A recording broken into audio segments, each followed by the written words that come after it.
Welcome to the Rim Break Rodeo. We hope this video helps.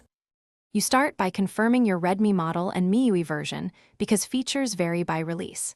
Next, open Settings and go to Display to find Always-On Display or Lock Screen Display. Enable it now. Make sure battery saver is off and the charge is above 10% so the system lets the clock stay active. Once enabled, you'll see a basic preview.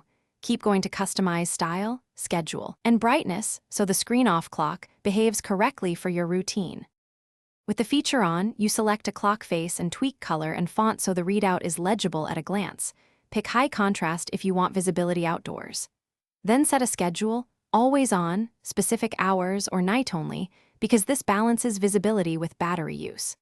Adjust brightness and timeout to reduce burn-in risk. Once done, test with a short scheduled window to confirm the clock appears and dims as expected.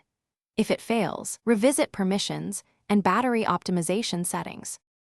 To finish, grant any display or overlay permissions requested and exempt the Settings app or always-on display from battery optimization so the clock isn't killed. Restart your phone, then lock it and verify the clock appears during screen-off tests. Make sure ambient light and proximity sensors aren't blocking the display.